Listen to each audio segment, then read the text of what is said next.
So the way this will work this evening is I'll just talk for a while. Oh no. And if there's somebody who wants to play music, that's their business. But don't talk too much. Hey, photograph. Okay. And then when that's over, I'll do questions. And I think that's the better part because it's interactive. Okay, so I'm Terence McKenna. My pitch is that mushrooms shaped human consciousness, that we wouldn't be here if it weren't for psychedelic plants. That because they promoted the suppression of dominator styles, we created art, theater, philosophy, everything about us that is human, and then we lost it, and we created history, slavery, standing armies, urbanization, monotheism, monogamy, materialism, militarism, and all the other isms that are destroying the planet. And so the way back is through a kind of archaic revival. And the whole of the 20th century has been about this. Everything from jazz, surrealism, psychoanalysis, abstract expressionism, rock and roll, house music, body piercing, tattooing, all of these things are impulses to go back to how it was before history, to go back 10,000, 15,000 years to a set of cultural values that made us happy. And what that meant was a non-material lifestyle, a lifestyle of orgiastic sexuality, wandering, hallucination, myth-making, and hope. The reason these psychedelics, these plants, are so important is because they dissolve boundaries. They dissolve boundaries, and when the boundaries are dissolved, we flow into each other. Men and women, rich and poor, ultimately the living and the dead. This is what shamanism is about. Ancestor worship, magic through the ancestors. So part of what's happening is that time is accelerating. Time is moving at a faster and faster rate. This isn't an illusion. It isn't something just happening in human society. It's something which is actually built in to the laws of physics. Something that science has missed. Science has overlooked two facts about reality that are going to help us make a revolution. The two facts are, first, that nature, the cosmos, is a novelty conserving engine. What I mean by that is that each level of novelty that is achieved becomes the foundation for the next level of novelty. So upon atoms are built molecules, upon molecules membranes, upon membranes cells, upon cells multicellular life, upon multicellular life primitive animals, upon them advanced animals, upon them culture, upon culture global electronic culture. So what that means is a revolution in how we see ourselves, because we are the most novel entities on this planet. Our bodies, our minds, our civilization is the inheritor of all the novelty that has been produced over the life of the Earth. That's the first thing that science has overlooked. The second thing science overlooked is that each advance into novelty proceeds more quickly than the stage which preceded it.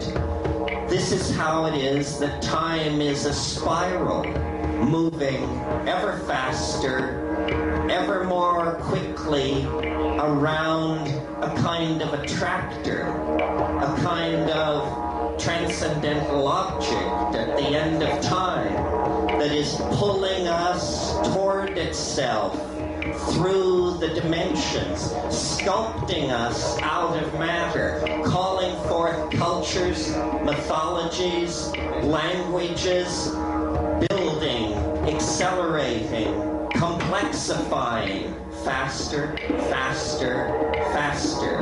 And now, at the end of the 20th century, with 6 billion people on the planet, information instantaneously transmittable around the planet, now all curves can be accelerated toward infinity. The number of people, the amount of energy being released, the amount of information being transmitted around the planet, the amount of potential creativity in the human population. And what this is doing is it's causing us to prepare for a kind of leap into a new cultural dimension. This isn't like the Italian Renaissance. It isn't like the discovery of language. The only thing that's ever happened on this planet that is comparable to what we are about to undergo is that distant moment 700 million years ago when life left the oceans. Some oxygen-addicted fish finally decided to make the break with the water and dragged itself gasping into a shallow pool there at the edge of an ancient sea, and that became the first step forward into the new dimension of space. Space on the land. We come at the end of that process. And so the leap that we make is a similar leap into a higher dimension, a leap driven by electronic technology, psychedelic drugs, syncopated music, unleashed sexuality, and a desire to transcend history. Because history has failed. History led us down a blind path. And now, after 1,000 years of positivism, materialism, reductionism, male dominance, cities, slaveries, political ideology, we see what this is for us as human beings. It is intolerable. It creates a world that no one is comfortable with. This is why I believe the 20th century has been driven by this nostalgia for the distant past, for the archaic. We are trying to make our way back to the last sane moment we ever knew. And the last sane moment that we ever knew was literally 15 to 20,000 years ago, when people followed their flocks, fucked in a heap, intoxicated themselves with mushrooms, and lived in the body, lived the felt presence of immediate experience. This is what has been taken from us by propaganda, ideology, religion, abstraction, all these inventions of the Greek and European mind have tended to carry us further and further away from authentic experience. This is why psychedelic drugs, trance dancing, and sexuality make the dominators so uncomfortable, because these things represent people taking back their planetary birthright. What we're talking about here is people taking back their own minds.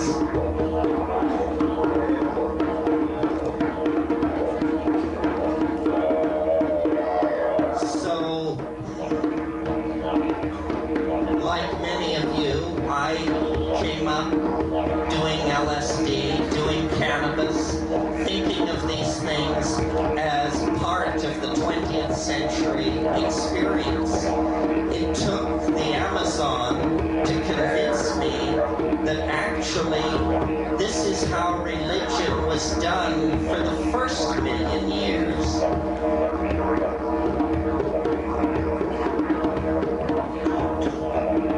Religion is not ideology. Religion is not moral laundry lists of do's and don'ts. Religion is the authentic experience of the wholly other. This is what Rudolf Otto said. The authentic experience of the wholly other, the alien, the unimaginable. And we now can only reach these things through psychedelics, because our culture has completely sealed us away from all other avenues of authentic experience. Everything comes packaged. Everything comes having been put through the sieve of Western ideology. What pushed me through to this understanding was the discovery of DMT in my own life many, many years ago. I was an LSD aficionado, assumed myself to be very sophisticated, so forth and so on, and finally someone came to me and they said, there's something you should know about. And I said, what is it? And they said, it's a new substance, a new experience. And I only asked one question: how long does it last? And they said it lasts 5 minutes. So I didn't hesitate. When I smoked DMT, I was immediately conveyed into a dimension that I previously couldn't even have imagined. I took 2 enormous tokes. I saw a kind of mandala-like form, a kind of floral, turning, symmetrical orange form. And then it was as though I burst through it. It was like breaking through a membrane. I could hear the crackle, like the crunching of a bread wrapper, or flame. And then I was in a narrow tunnel, fluctuating, pushing me by disystolic pressure down an undulating corridor. And at the bottom of that slope, at the end of that corridor, there was something waiting for me that I could scarcely wrap my mind around. And what it was an elf nest, a domain filled with jeweled, self-dribbling basketballs, howling elfin forms from another dimension that would scramble toward me, squealing a greeting, and then jump into my body, into my chest, and then jump out, crawling over me, howling, telling me over and over again, we love you, we love you.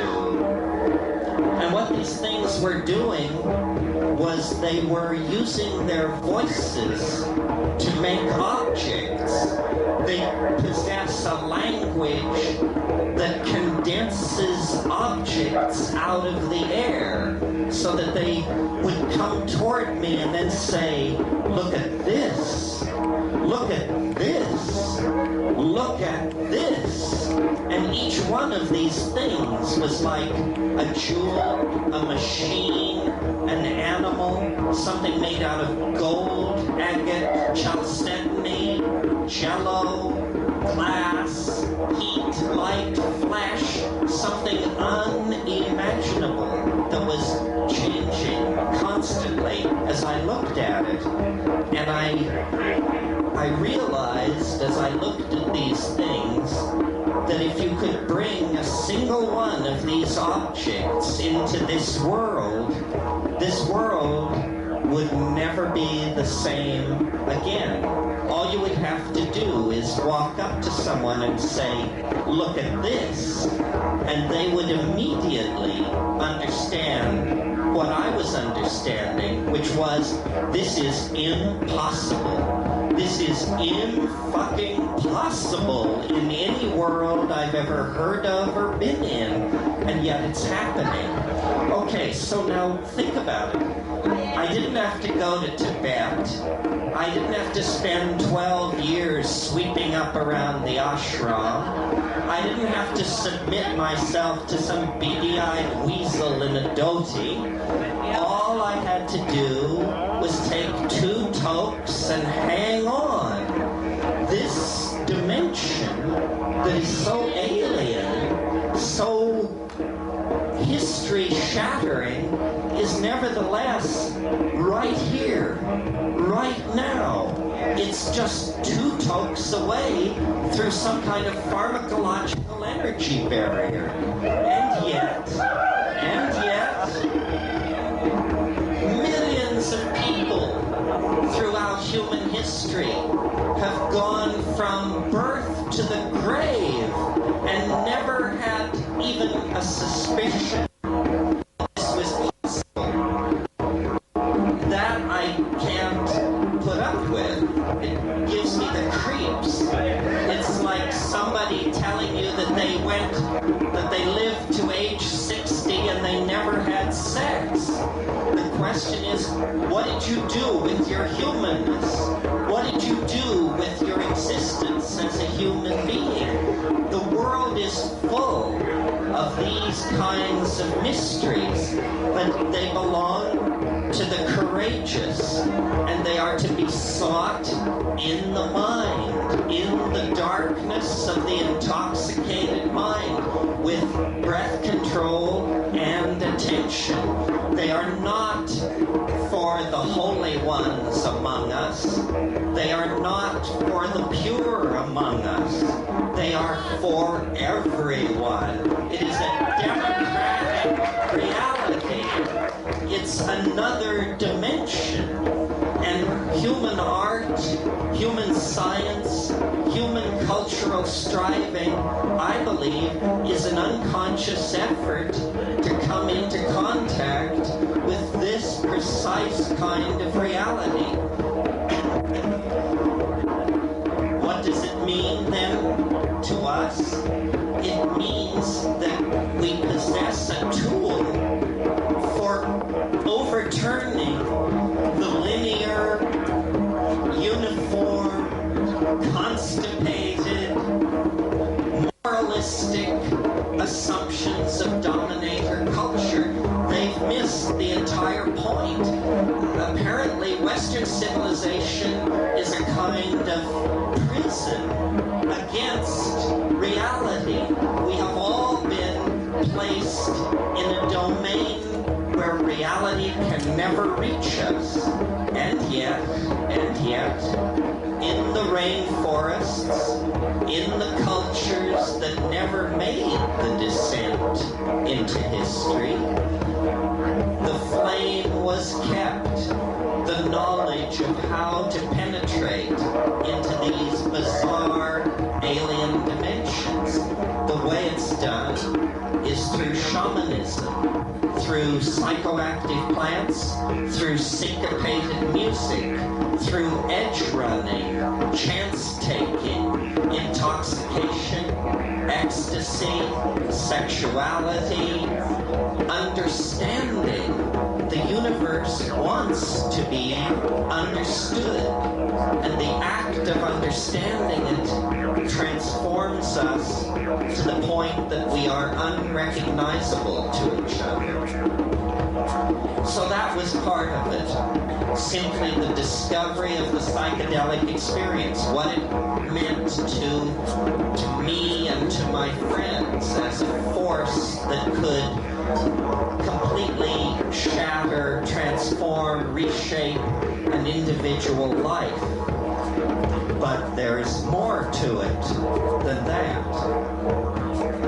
It is not simply neurological chaos, or the Freudian unconscious, or the Jungian unconscious. The reason it is so important is because when the psychedelics dissolve boundaries, we merge again with the living intellecty of nature. The Gaian mind is a real intelligence which completely surrounds the planet and which is composed of all living things on the planet. And we alone, through the perversion of culture and language, have wandered away from this understanding. This is the source of our cosmic loneliness. The fact that for us, some 10,000 years ago, the psychedelic connection became severed. This is why we use drugs, so many different kinds of drugs. I mean, some animals, elephants will push down fences to eat fermenting papaya and so forth and so on. But human beings have a unique relationship to drugs. There is in us some deep, unmet need that propels us to try cocaine, heroin, religion, money, Marxism, deconstructionism, fashion, you name it. We are restless with a feeling of abandonment, and this is symptomatic of a traumatic childhood. Something happened to us 15, 20,000 years ago that has left us forever lacking inner peace, forever reaching beyond ourselves. And I think that it was this fall out of a connection with nature. It was a great tragedy when the climatic forces in Africa that brought the Partnership Society into being, when those forces then caused the mushrooms to disappear. Because once they disappeared, we returned to a much more animalistic style of existence. I mean, here's the deal. All primates, all monkeys, have what are called dominance hierarchies. It means that the hard-bodied, long-fanged young males control women, the elderly, children, homosexuals, all minority art, poetry, theater, ethics, philosophy, astronomy, mathematics, everything that makes us human. And then we parted company with the mushrooms. And that was a dark, dark moment for the human march into time. That was the moment when agriculture, history, cities, kingship, all the institutions that have evolved into the pathological world we see around us were set into place. So essentially, our consciousness is an artifact of a relationship to a psychedelic plant that no longer exists for us unless we make a conscious individual effort to go back to these shamanic practices. And when we do that, we lose interest in products, we lose interest in the news, we lose interest in dominating each other. We become much more interested in sex, in dancing, in philosophy, and in feeling the experience of our own bodies. This is what I mean by taking back our minds. It's not for nothing that in this very dark moment of our cultural history, anthropologists bring us the news from many parts of the world concerning psychoactive plants and shamanism. It's not for nothing that our impulse to tattoo, to jazz, to house music, to rock and roll, to abstract expressionism, all these 20th century impulses are paths back toward this authentic, archaic feeling of existential validity. And I learned these things in the Amazon. I discovered psychedelics at Berkeley in the 60s, but it took the Amazon to show me how it connected up with human cultural history and the evolution of cultures generally. Now, in the 60s, these substances were called consciousness expanding drugs. Just a simple phenomenological description, consciousness expanding drugs. Imagine for a moment that this is true. If it's true, or if there's a chance in 1,000 that it's true, then we must explore these things, because it's a lack of consciousness that is pushing us toward the brink of some kind of a catastrophe. It's the lack of consciousness that permits the spread of nuclear weapons, the rebirth of fascism, the toxification of the oceans, the degradation of the atmosphere, the proliferation of the schemes of male politicians. It's lack of consciousness that stands between us and the kind of world that we want to create and live in. So we must use all the tools that we have in the cultural toolkit. And it turns out these are the oldest tools. These are the most dependable tools. These are the tools that we can rely on.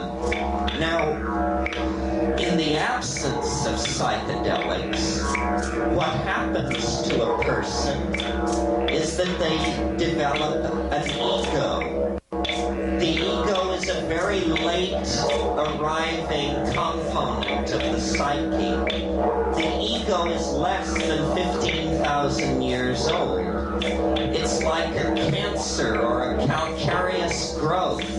In the absence of psilocybin, it takes root in the personality, and soon the entire personality is being dominated by the ego. The solution to this problem is boundary dissolving psychedelic experiences. When you start from a position of ego, it takes great courage to take psychedelics, because the ego will tell you, as you plunge into the psychedelic state, the ego will tell you, you are dying. You are dying. You've done it this time. At that point, what you have to do is turn to the ego and say, no, you are dying. You are dying. And I will stand here and watch it happen. And when you are gone, the real structure of the human being will emerge. The real archaic, genetically driven architecture of the personality will emerge. Now, there's a big political hassle about these substances because no government, Democrat, fascist, socialist, you name it, no government is interested in having its people ask basic questions about freedom, responsibility, and identity. And no matter who you are, if you take psychedelics, rainforest Indian, Hasidic rabbi, Japanese stockbroker, whoever you are, you will question the values of your society. You will become a force for social change and redefinition. So, the Tolstoyan question, what is then to be done? What is to be done? We have to support each other. We have to build community. You know, Tim Leary said, find the others. Find the others. And psychedelics are only half of the equation. The other tool in our evolutionary toolbox, I believe, is technology. The only difference between a computer and a drug is that a computer is too large to swallow. Computers can help us find the others. Through the networks, we can build an invisible web of connections, exactly as a mushroom builds an invisible web of connections, and we can become invincible. So invincible that we need not exercise our power at all. Because what we have with us is the momentum from the past drawing us into the future. One model of psychedelics that I like very much is that when you take psychedelics, the mind, which has, you know, here's the deal. Mind takes the shape of its container. Mind takes the shape of its container. The ordinary container for mind is the paranoid animal, fearing attack, fearing death, fearing hunger. When we recast the mind, it actually unfolds into a higher dimension. It actually becomes a global, a universal phenomenon. The information is there, and it allows you to feel the future. It allows you to see the past. It allows you to reach beyond the boundaries of conventional thinking. And when you do that, you empower yourself because you see that there is nothing to fear. There is nothing to fear.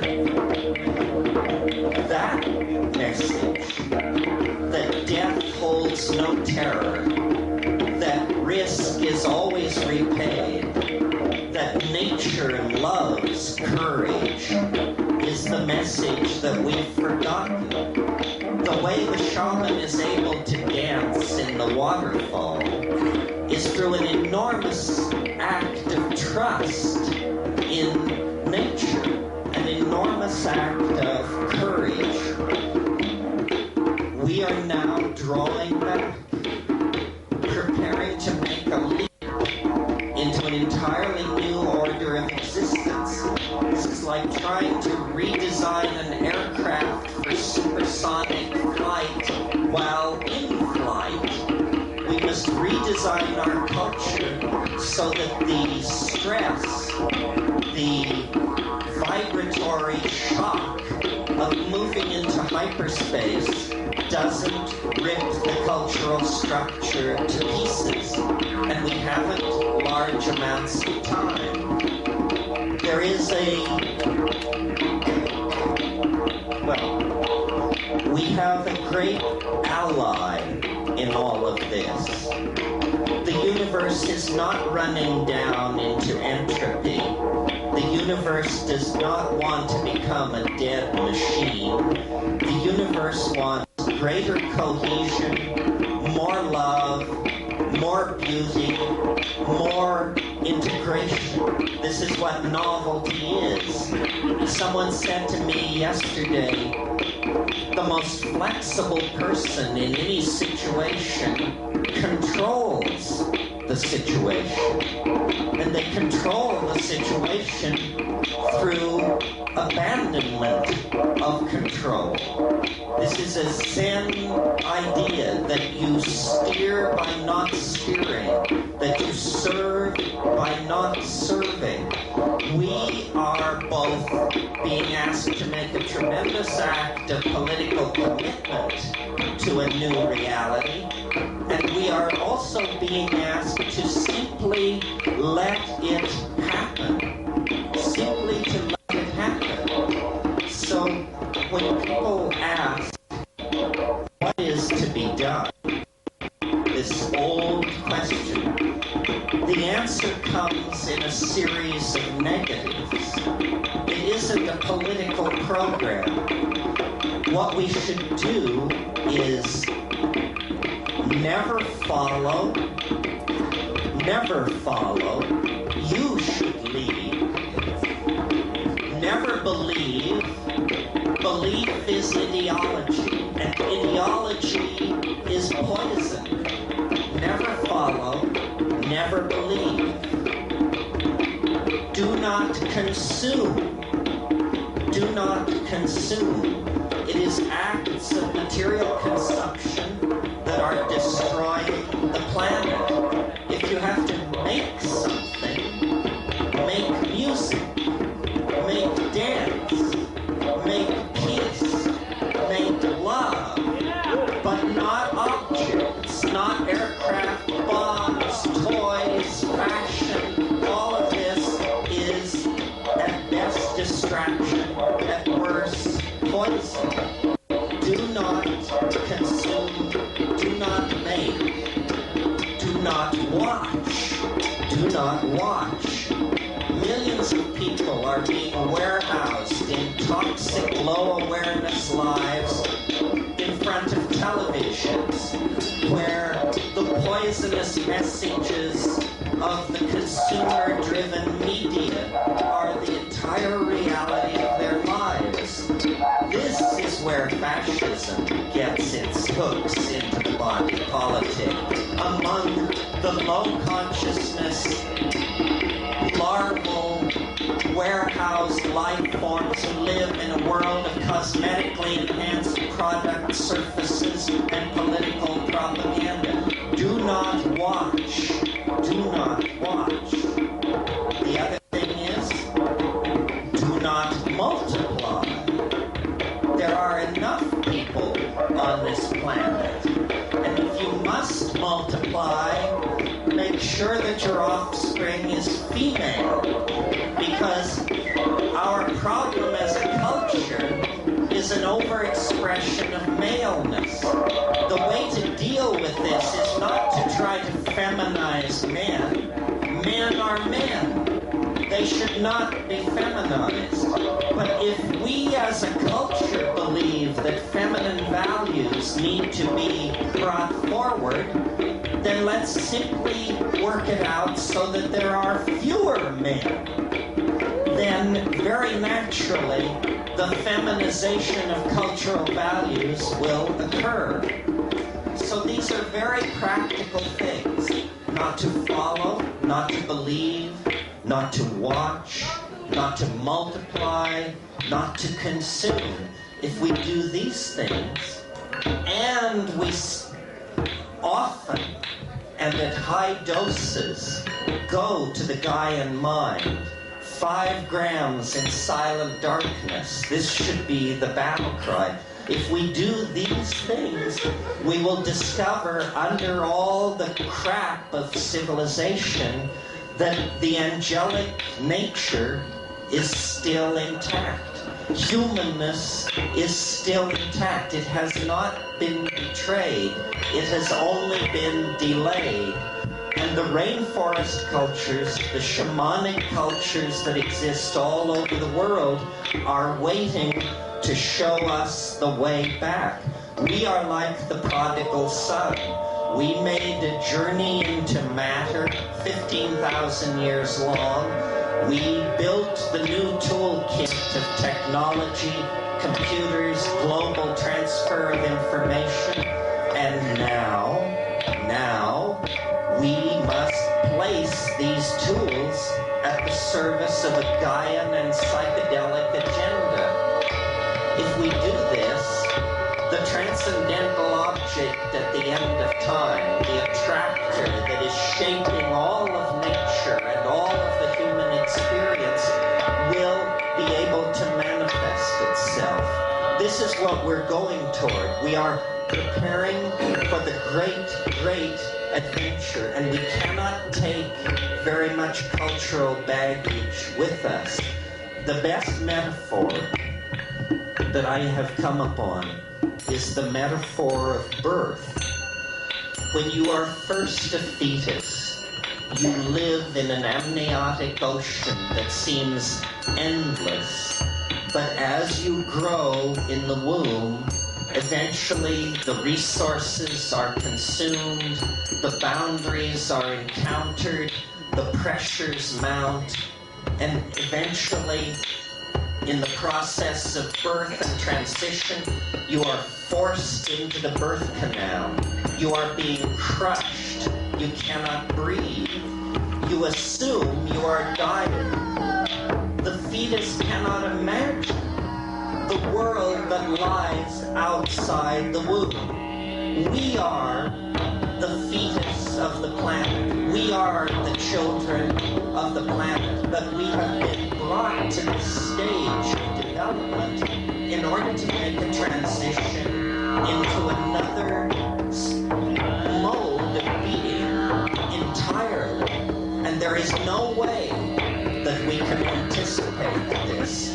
No prophet, no shaman can see beyond a certain point in this process. And beyond that point lies the great unknown, to which we must commit ourselves if we hope to have any kind of existence in the future.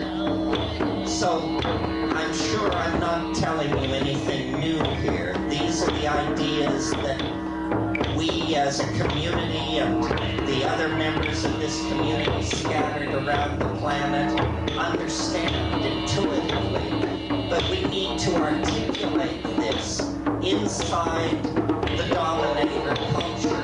For too long we have been in the closet. For too long we have accepted drug laws which amount to religious persecution. For too long we have hidden ourselves away from the eyes of polite society. Now, at the end of the millennium, with a global electronic culture as a support group, we can make this transition to a domain of hope and creativity like nothing we have previously supposed or imagined. And I think that's all I want to say about that.